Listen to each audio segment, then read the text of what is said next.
Hello everyone. ఈరోజు వీడియోలో మనం హర్ష యొక్క రిలీజియస్ ఇంట్రెస్ట్స్ అండ్ అతని రిలీజియస్ పాలసీస్ ఎలా ఉండేవి అనేది చూద్దాం. స్టార్టింగ్లో హర్ష ఒక శివభక్తుడు, కానీ తర్వాత ఈయన ఒక హీనయాన బుద్ధిస్ట్లా కన్వర్ట్ అయ్యారు. దీని తర్వాత ఈయనకి చైనీస్ పిలిగ్రిమ్ అయిన హుయెన్ సాంగ్ పరిచయం అయ్యాడు.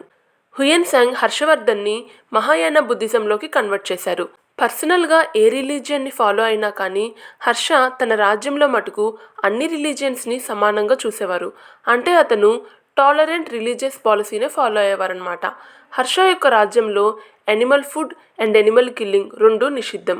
ఎవరైనా ఒక లివింగ్ బీయింగ్ని చంపుతూ కనుక దొరికితే వాళ్ళకి ఖచ్చితంగా పనిష్మెంట్ ఉంటుంది. ఇంకా హర్ష తన రాజ్యంలో చాలా ప్లేసెస్లో ట్రావెలర్స్ ఆగి విశ్రాంతి తీసుకునేందుకు ధర్మశాలాస్ని అరేంజ్ చేశాడు. 1000 స్తూపాస్ అండ్ బుద్ధిస్ట్ మొనాస్ట్రీస్ని కూడా ఎస్టాబ్లిష్ చేశాడు. ప్రతి 5 ఇయర్స్కి హర్ష ఒక రిలీజియస్ గ్యాదరింగ్ని కండక్ట్ చేసేవాడు. ఇక్కడికి అన్ని రిలీజియన్స్కి సంబంధించిన ప్రతినిధుల్ని ఇన్వైట్ చేసి గౌరవ మర్యాదలతో సత్కరించేవారు. ఇంకా వాళ్ళకి చాలా గిఫ్ట్స్ అండ్ కాస్ట్లీ ప్రెజెంట్స్ కూడా ఇచ్చేవారు. ఇలాంటి 2 ఇంపార్టెంట్ రిలీజియస్ గ్యాదరింగ్స్ గురించి మనం తెలుసుకోవాలి. అవే Kannauj assembly and Allahabad conference.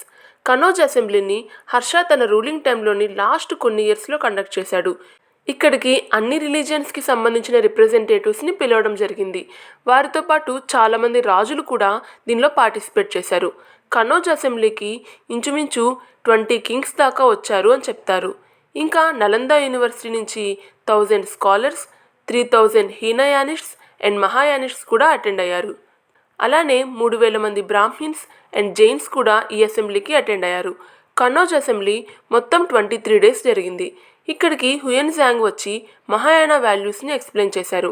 అలానే ప్రజలకి మహాయాన బుద్ధిజం ఏ విధంగా మిగిలిన సెక్ట్స్ అన్నింటికన్నా సుపీరియరో ఎక్స్ప్లెయిన్ చేశారు. దాంతో అక్కడ చాలామంది జనాలు మండిపడ్డారు అండ్ ఆ ప్లేస్ మొత్తం నిప్పంటించడం స్టార్ట్ చేశారు. కనౌజ్ అసెంబ్లీలో ఒక భయంకరమైన వైలెన్స్ కనిపించింది. ఇన్ఫ్యాక్ట్ ఈ అసెంబ్లీలో హర్షాన్ని చంపే ప్రయత్నం కూడా చేశారు. చివరికి ఎలాగోలా అందరినీ శాంతింపజేశారు. ఈ వైలెన్స్కి దిగిన వాళ్ళని పనిష్ కూడా చేశారు. కనౌజ్ అసెంబ్లీలోని లాస్ట్ డేస్లో హర్ష హుయెన్ సాంగ్ని సత్కరించి కాస్ట్లీ ప్రెజెంట్స్ కూడా ఇచ్చారు. ఇవే కనౌజ్ అసెంబ్లీకి సంబంధించిన డీటెయిల్స్. ఇప్పుడు మనం అలహాబాద్ కాన్ఫరెన్స్ గురించి మాట్లాడుకుందాం. ఈ కాన్ఫరెన్స్ ప్రయాగ్లో జరిగింది. ఇక్కడికి కూడా అన్ని రిలీజియస్ సెక్ట్స్కి సంబంధించిన సెయింట్స్ అండ్ మాంక్స్ అటెండ్ అయ్యారు. హుయెన్ సాంగ్ తన రైటింగ్స్లో అలహాబాద్ కాన్ఫరెన్స్ గురించి చెప్తూ ఈ కాన్ఫరెన్స్ కోసం హర్ష తన మొత్తం ట్రెజరీని ఖాళీ చేశాడని చెప్పారు. ఇక్కడ కూడా హర్ష అందరికీ కాస్ట్లీ గిఫ్ట్స్ అండ్ ప్రెజెంట్స్ని ఇచ్చారని, ఇన్ఫ్యాక్ట్ హర్ష వేసుకొనున్న జ్యువెలరీ అండ్ క్లాత్స్ని కూడా ఆ కాన్ఫరెన్స్కి వచ్చిన వారికి గిఫ్ట్గా ఇచ్చారని హుయెన్ సాంగ్ చెప్పారు. ఇవే హర్ష యొక్క రిలీజియస్ ఇంట్రెస్ట్ అండ్ పాలసీస్కి సంబంధించిన డీటెయిల్స్. ఇండియన్ హిస్టరీని డీటెయిల్డ్గా కవర్ చేయడానికి బుక్స్తావా తెలుగు ప్లేలిస్ట్ని ఫాలో అవ్వండి. And thank you so much for watching and supporting Bookstava.